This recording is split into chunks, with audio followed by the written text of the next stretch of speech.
sound DJs Groove Rider, Binny, Colin Favor, Jumping Jack Frost, Devious D, DJ Rap, Parks and Wilson and Smokey Joe.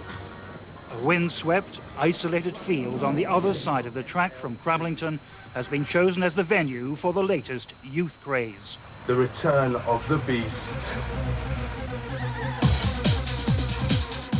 The police view scenes like this with anxiety.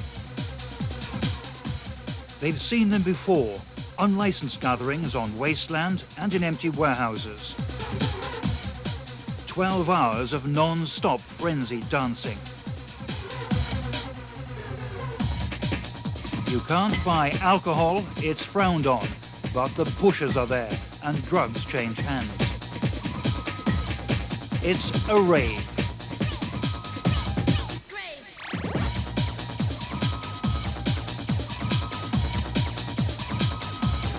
I'm well impressed. Yeah. I think it's going to be a good night, yeah. An all-night, it's an all-night rave. It's starting from about 9 in the evening, going all the way through to about 10 in the morning.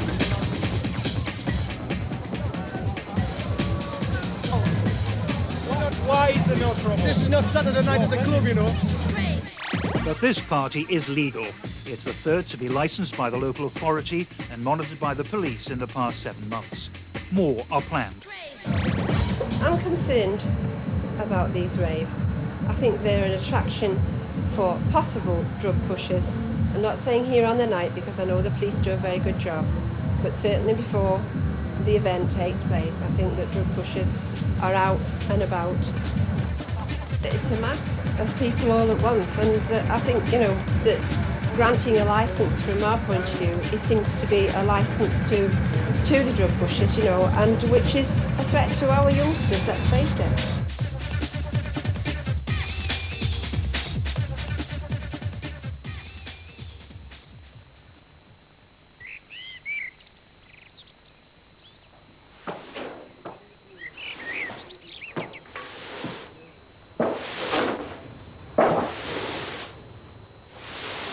Dawn.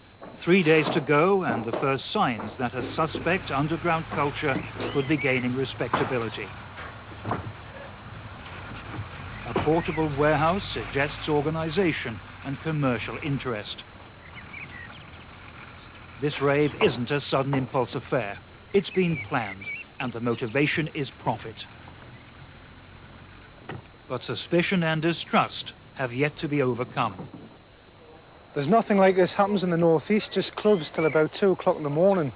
And lots of people travel away from the northeast every weekend to go to these events. So I thought, you know, I knew there was a demand for it in the northeast, so decided to get involved and I'll go do one myself.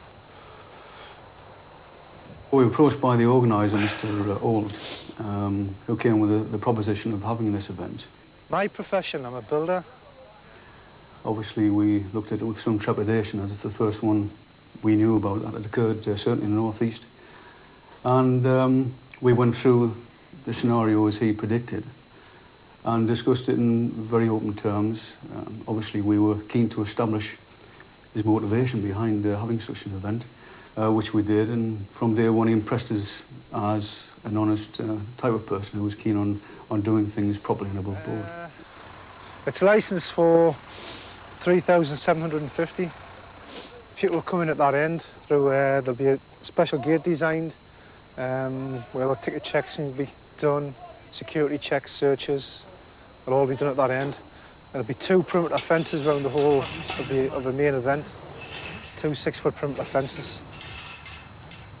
It's true to say we would try and avoid having the event in the area if we possibly could. However, the alternative to that is to have an illegal, totally legal and unannounced venue where all of a sudden the area could be flooded by many thousands of people, which would be totally unannounced and totally beyond our control.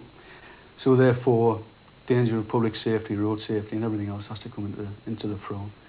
And that's a consideration we give to it. So better, really, in blunt terms, better the devil we know than the devil we don't. The word rave doesn't mean anything. I mean, a rave, it's taken over from like a disco thing, really. I mean, rave is a thing that's happening now, and it's about a large group of people coming to a place and basically to dance throughout the night, the music.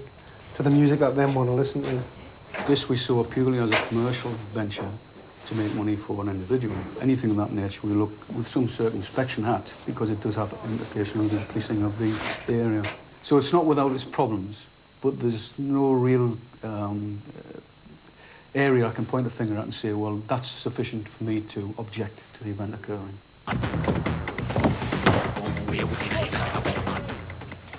They're all there for one reason, that's music. There's a certain group of DJs playing a certain type of music that these people want to listen to. Well, the DJs that are coming are the best of it in the field, you know, the best DJs you can get. And without them, obviously, it wouldn't happen. Absolutely cracking show coming up for you between now and 10 o'clock. You've got Smokey Joe from 10 until midnight, right the way through to the witching hour. And don't forget, it's only 2 weeks to Nocturnal 2, the return of the beast. Ooh. Raves have produced new stars. They're DJs like Smokey Joe. He can attract up to 5,000 people. They're prepared to pay £25 each to dance to the music he plays. His appeal is his skill in mixing and matching to create a new sound.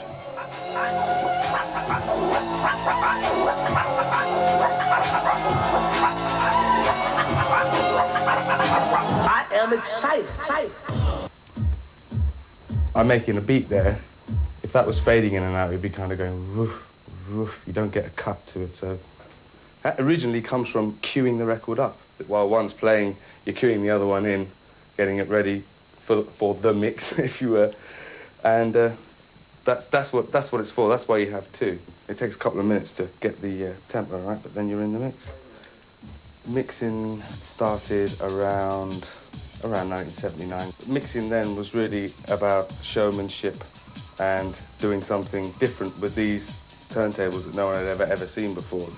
Now we have mixing, which involves just continuous music without any gaps. Not just like stopping one record and starting another one, yeah? But actually finding the correct tempo required to match your previous record. We don't need that anymore. Injected with a poison.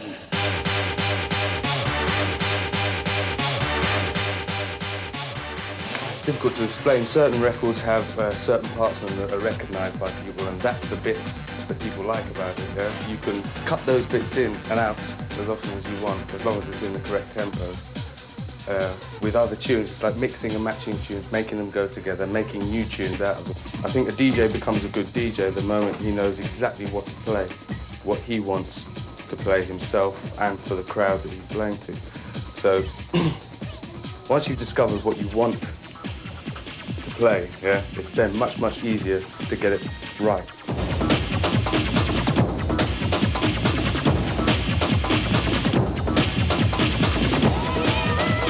This is just I suppose this is just an extension of my ego, I suppose.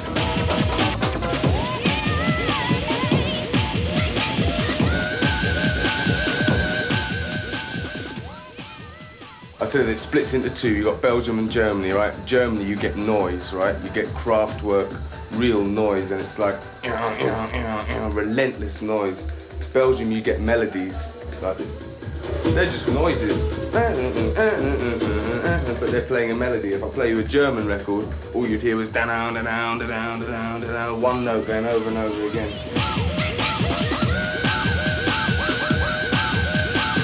A number of people have said to me, why have the police allowed this event to go ahead? And I point out to people that it's not a matter of the police allowing an event to go ahead or stopping an event. If several thousand people want to meet in a field, in a remote location, then they're not breaking the law, and it's not up to me to stop them. And I look upon this not as a legalised drug party, but as a party where people with a particular interest in a particular type of music have come to listen to that music all night.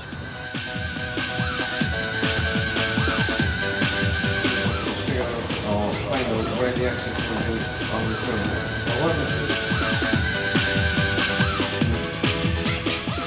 I pay £8,000 for the police, more than St.